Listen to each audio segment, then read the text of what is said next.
जय हिंद, नमस्कार। मैं नैसुदास Surendra Singh, first Mahar regiment Indian army. मैं आपको इस वीडियो में ये बताना चाहता हूँ कि जब मेरा एक commanding officer line of control से पाकिस्तानी मिलिटेंटों की घुसपैठ करवा रहा था, जवानों का शोषण कर रहा था, यूनिट में चोरी कर रहा था, और जब मैंने इसका विरोध किया तो इसको ये अच्छे से पता था कि मेरे होते हुए यह इस प्रकार की लूट खसोट और घुसपैठ नहीं करवा पाएगा। इस कारण इसने मुझे फोर्थ विद पोस्टिंग ऑर्डर दे दिया कि आप यहाँ से पोस्टिंग जाइए। मैं वहाँ से पोस्टिंग जाना पड़ा, और मैं जहाँ पर मुझे इसने भेजा, मैंने उस कमांडिंग ऑफिसर को जाते ही बताया कि सर, मेरा कमांडिंग ऑफिसर ने मुझे जानबूझकर अपनी चोरी गद्दारी को छुपाने के लिए भेजा है। मैं आपके पास यहाँ नौकरी नहीं करना चाहूँगा और मैंने उस गद्दार की रिपोर्ट करनी है। तो उसने तुरंत मुझे रिटर्न कर दिया। इसको वहाँ से खबर लग गई कि मैं वापस आ रहा हूँ, फिर इसकी रिपोर्ट करूँगा ब्रिगेड कमांडर को। तो इसने मेंढर से जम्मू काफ़ी लंबा, लगभग 100 किलोमीटर, पूरा एक दिन लग जाता सफ़र।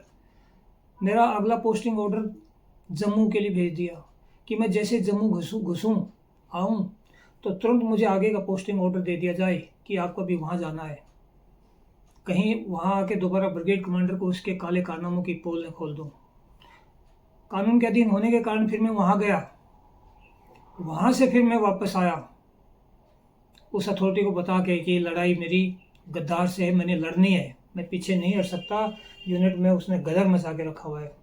तो और मैंने आके फिर ब्रिगेड कमांडर से मिलने की कोशिश की और लिखित रिपोर्ट करी कि मुझे मिलना है। तो इस अधिकारी ने फिर ब्रिगेड कमांडर को डिसाइड करके मुझे फिर वहाँ से पोस्टिंग ऑर्डर आउट के दे दिए। फिर मैं आगे कंप्लेन जहाँ मेरे को भेजा, मैंने वहाँ फिर लिख के दिया कि मेरी ऐसे ऐसी लड़ाई है, मैं उस गद्दार से लड़ना चाहता हूँ और आप मेरे को वापस करिए। तो उन्होंने मुझे फिर और मूवमेंट आर्डर इधर उधर घुमाने के लिए देना शुरू कर दिया। जब फिर मैंने थल सेना अध्यक्ष को चिट्ठी लिखी कि सर, मैं ऐसे ऐसे चोर गद्दार अधिकारी की रिपोर्ट कर रहा हूँ, तो मुझे आगे से आगे मूवमेंट आर्डर, पोस्टिंग ऑर्डर दिए जा रहे हैं, आप कार्रवाई करिए।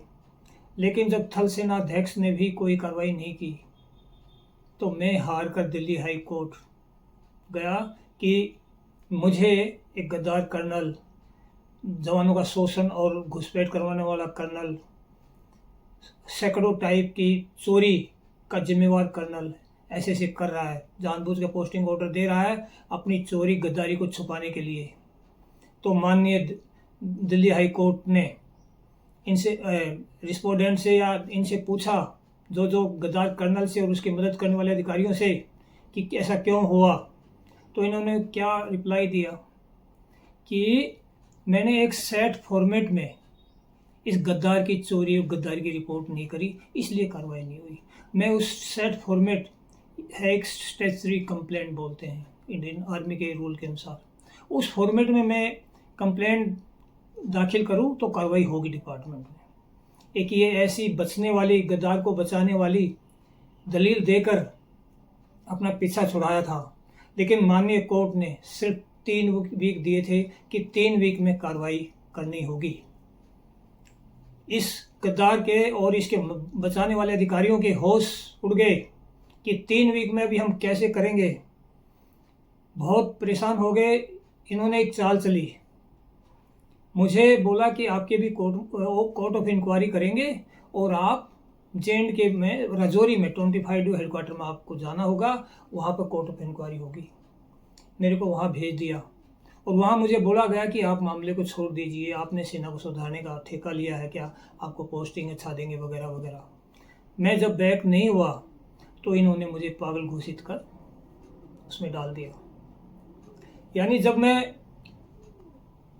माननीय कोर्ट ने, जब इनके पास कोई रास्ता नहीं बचा तो इन्होंने ये चाल चली अब इस गद्दार को बचाने के लिए कि एक फॉर्मेट, और आखिर जब वो फॉर्मेट की कंप्लेंट माननीय कोर्ट के पास चली गई तो मुझे बंदी बना लिया।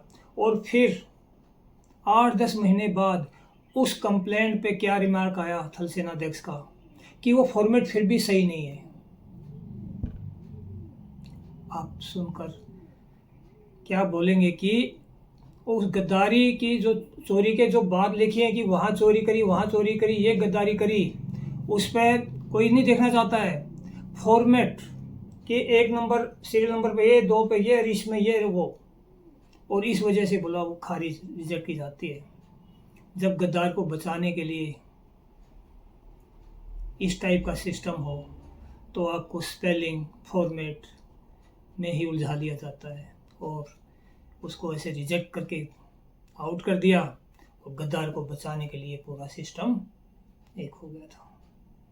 तो मैं आपको वही जानकारी देना चाह रहा था कि कैसा खेल खेला दिल्ली हाई कोर्ट के साथ भी सेना के इस गद्दार अधिकारी और इसके बचाने वाले अधिकारियों ने, ताकि आपको एक सच्चाई पता चले कि लड़ाई इतनी आसान नहीं होती है। इस कारण मैं भगोड़ा हुआ हूँ 3 मई 2016 को, और आज अपने घर पर रहते हुए अपने देशवासियों को, न्याय पसंद लोगों को जो अपनी सेना को मजबूत बनाना चाहते हैं, उनको ये जानकारी देकर इस मामले में मोदी जी तक बात पहुंचाकर कार्रवाई करवाने की उम्मीद के लिए मैं ये कर रहा हूं। और मेरे को उम्मीद है कि आप सभी इस चीज़ के लिए, क्योंकि आपके लिए आपकी सेना है, आप में से ही सैनिक बने हैं, आपकी ही सुरक्षा के लिए हैं। और जब आपकी सेना मजबूत नहीं है, सुरक्षित नहीं है, आज़ाद नहीं है, तो आप उसमें धोखे में मत रहना कि आप और रहेंगे, सेफ रहेंगे। एक दिन आपको भी भुगतना पड़ेगा। इसलिए आप इन बातों को आगे पहुंचाइए। आपका सैनिक 100% सच्चाई बोल रहा है, और मेरे सारे वीडियो आप सुनेंगे तो आपको सब कुछ आभास हो जाएगा कि मैं क्या बोल रहा हूँ। मैं हर जगह लिख लिख के दे चुका हूँ कि अगर मेरी गलती हो तो मुझे 10 गुना ज़्यादा सज़ा दे दीजिए, और मुझे सज़ा नहीं, हर महीने 35,625 रुपये दिए जा रहे हैं, जिसके लिए मैं एलिजिबल नहीं हूँ। तो आप समझ सकते हैं। जय हिंद, नमस्कार।